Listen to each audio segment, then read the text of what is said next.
Magandang araw sa inyo lahat mga kababayan. Kumusta na kayo dyan? So ngayong araw mga kababayan, so dito tayo ngayon sa aking parkinganan ng sasakyan. So kagaling ko po mga kababayan doon kay Kuya Jimboy dahil naghatid ako ng gamot doon sa kanila. So ngayon po, kahapon mga kababayan ay tinawagan po ako ni Ani dahil nag-alala siya kay Ninita. No? So, yung sponsor din ni Ninita mga kababayan, so nag-alala dahil po ay si Ninita ay umalis na naman. No?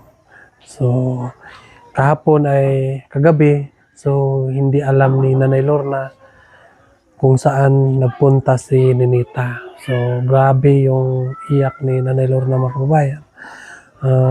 Hinahanap niya si Ninita dito kung nasaan, no?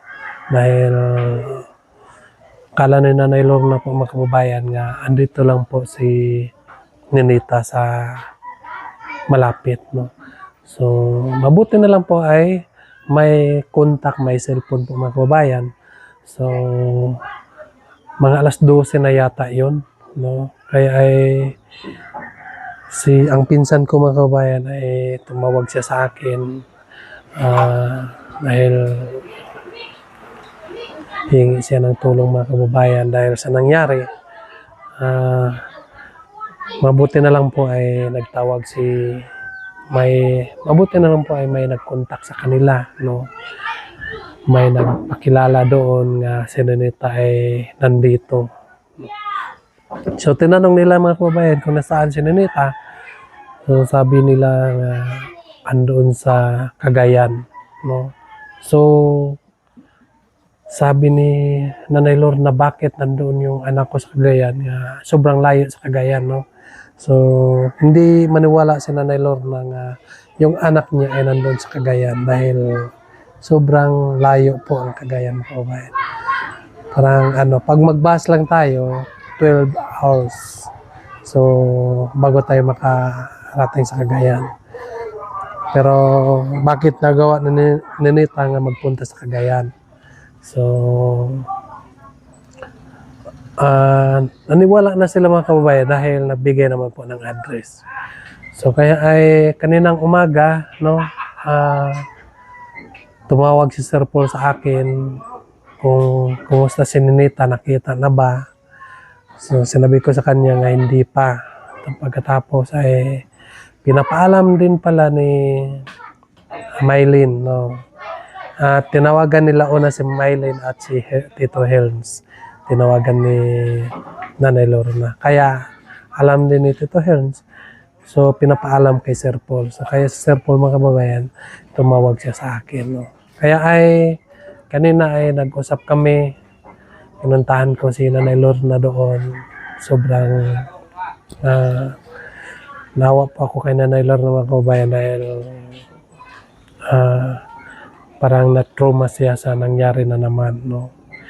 Bakit biglang umalis yung kanyang anak, no? Wala naman daw siyang ginagawa, no? Hindi naman niya ginawa ng masama, no? Tulad ng sinasampal, hindi naman yan ginagawa mga kababayan. Bakit naman daw umalis si Nanay? Bakit naman daw umalis si Ninita? So, sabi ko sa kanya nga, kalma lang, no? Dahil, makita natin yan dahil meron namang address, no? So, kaya ay nag-usap kami. Sinabihan ko si Nanay Lorna nga si Sir Paul ay puntahan ka dito para masamahan ka nga maghanap at para magkausap mo, no? Magkausap silang dalawa mga kababayan at kung ano ang dapat gawin dahil po ay hindi na ibang tao ang turing niya kay Nanay Lorna. Ang turing niya kay Nanay Lorna ay kamag-anak na po mga kababayan. So kaya ay ngayon nga si Nanay Lorna ay andyan sa problema, no? So nakita ko talaga ang aksyon ni Sir Paul, no? At may mga kunting mga pagsubok sa kanyang buhay, pero sa nalaman niya nga may problema tungkol kay Ninita, so bigla niya akong tinawagan, no, na magpunta siya dito sa kay Nanay Lorna. So kaya ay sinabihan ko si Nanay Lorna kanina, mga kababayan, na antayin muna natin si Sir Paul bago tayo mag-action kung ano yung gagawin natin. So kaya ay kaninang umaga ay inantay ni Nanay Lorna si Sir Paul sa kanyang bahay. So hindi na ako napasama, mga kababayan, sa kanila dahil po ay sobrang layo po yung Cagayan, no? So maano ako, mga kababayan, yung pag malayo yung biyahe ay mahilo pa ako, mga kababayan. Kaya sinabihan ko si Sir Paul kanina nga kayo lang muna ang magsama doon, no, ng Cagayan. So dito muna ako dahil hindi ako naka-ready, wala pa akong ligo, no? So kayo muna ang magsama ngayon kasi sobrang layo po yung Cagayan, mga kababayan. Abutan tayo ng 7 oras ang biyahe. So naintindihan naman po nila ako, mga kababayan, nga hindi ako mapasama sa kanila, no? So pagdasal lang po natin, mga kababayan, nga makita si Ninita. O ay walang masamang mangyari po, mga kababayan, kay Ninita. So wish ko lang po nga makauwi siya dito sa kanilang bahay na walang mangyari sa kanya, no? So siguro sila si Nanay Lorna bukas pa sila makauwi o mamayang gabi dahil may kalayuan po, mga kababayan, ang kanilang puntahan. Hindi ko rin alam kung nandoon ba talaga sa lungsod or nasa mga barangay lang ba, no? Dahil sila lang po ang nakakaalam ng address kanina, hindi ko na kinuha yung address sa lalaki, mga kababayan. So sana po ay makita nila agad para hindi sila abutan ng umaga doon. So ang kanyang tatay po, mga kababayan, ang tatay po ni Ninita, kanina lang po ang tatay ni Ninita, mga kababayan, no? Paikot-ikot dito, parang natataranta siya sa kanyang anak. So sana maayos lang po yung kanyang anak, mga kababayan, no? At sana po walang mangyari. So yung tatay niya ay andito lang sa kalsada kanina, paikot-ikot lang po dahil siguro sa kanyang naramdaman, no? At nag-alala din siya kay Ninita. So wala namang problema kasi andyan naman po ang team handang tumulong, no? So nakita ko si tatay, mga kababayan, nandoon sa kanyang barkon nakaupo, no? Ayan, pakita ko lang sa inyo. Ayan, mga kababayan, so kausapin muna natin si tatay. Tay, magandang hapon. Kumusta? Wala pa yun si Nanay Lorna, no? Kaya nga eh, kanina ka pa dito paikot-ikot. Anong oras nga nawala si Ninita? Alas 10 yapon. Alas 10 sa buntag? Asa mo magapon? At tulig sa langgoy. Nagtanong mo rito? Nakita kasi nako yung ano ba, yung uman nyo dito. Ano sa gitanong nyo dito? Palay? Mais. Mais to? Yung katsaro. Yung katubas. So, si Ninita dito lang, iniwan niyo doon kay Ani. Hindi tatawag. Oo.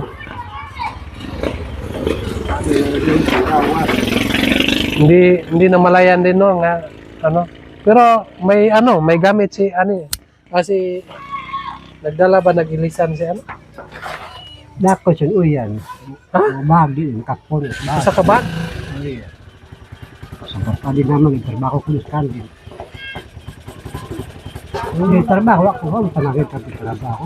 O ayos lang naman sana yan kapag magtrabaho siya. Pag magpapaalam lang, di ba? Kasi wala namang pasok ngayon. Kaya pala mo panagin trabaho.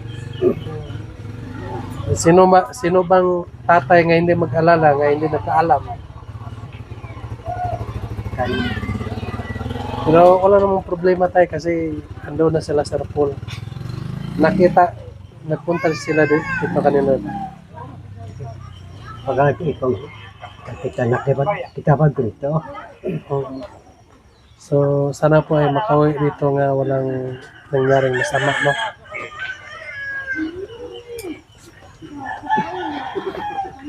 Sobrang, ano na, pag-uwi niya galing ng uma kanina, kagabi, wala na. Uy, ko'y padwaran. Marami sa minita. Yung kasi ako, panawag ka eh. Gitawagan mo.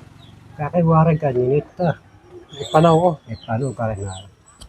Yung tubak ano, as this. Namakabisi kan sika ka na. Kadi kan sakayan gabi. Gunggong. Sigunggo. Uy, yung mamas kan sika na gabi. Tapos,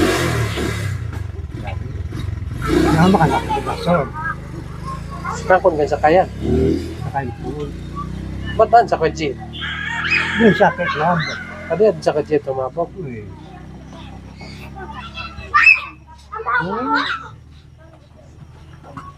Matuwa na nanganis ka naman. Pasakoy, no? Nakataka-turak kay kaya. kailangan ko kada katuan ko. Sirap ko. Tarong ko, panabo ka. Lamang ako ng kaskanding. Kapag intriganto at to. Parang kan ko, tarong at panabo pa kayo. Kami kaniligtas. Isa kay kadit. Pangkulayan to.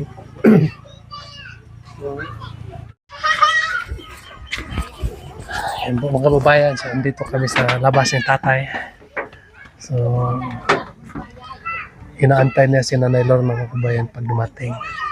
So, kanina ka pa dito.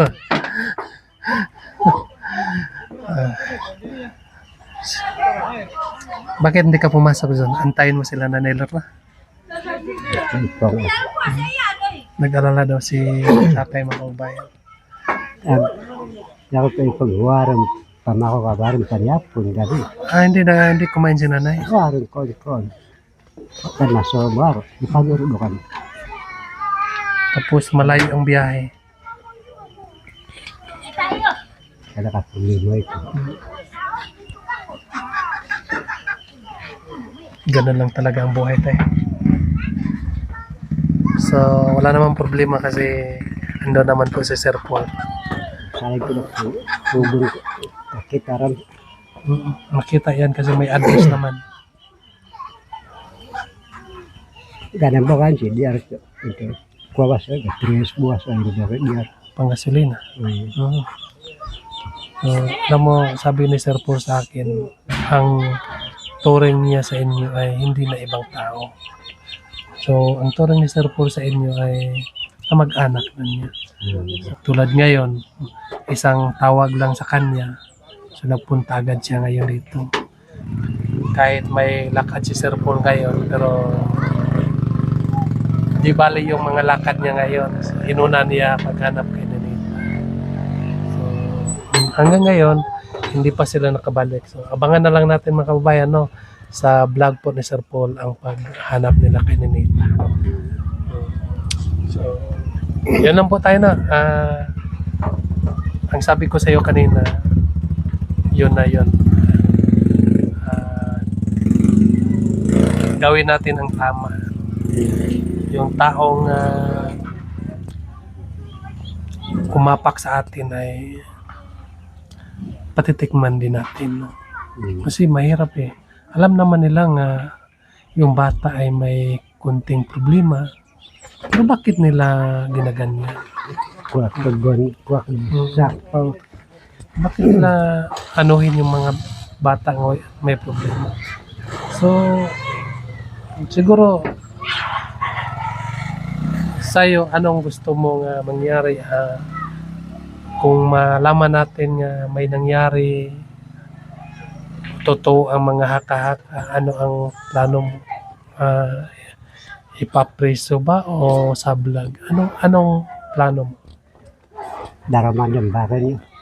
Kung sa vlog, papuris. Dalawang ano lang. Kasi dito tayo, kultura kasi ang sa amin. Pag ayaw magsa-vlog, so ipreso talaga, no? So, sana po ay makauli po si Ninita nga maayos, no? Para hindi masyado maano yung problema. Yan. So, baka malapit na sila tayo, no? Kapilgado. Yan. So ngayon po mga kababayan, magpapaalam na ako sa inyo. So abangan na lang natin ang vlog po ni Sir Paul mga kababayan. So maraming salamat po sa inyong lahat na walang sawang nagasubaybay sa aking YouTube. Sana po ay huwag kayong magsawa para may pagpatuloy namin ang aming mga kaganapan. Yun lang po. God bless you sa inyong lahat. Mag-ingat kayo dyan palagi. Bye-bye. Salamat. Pagkapangalan, naging ako sa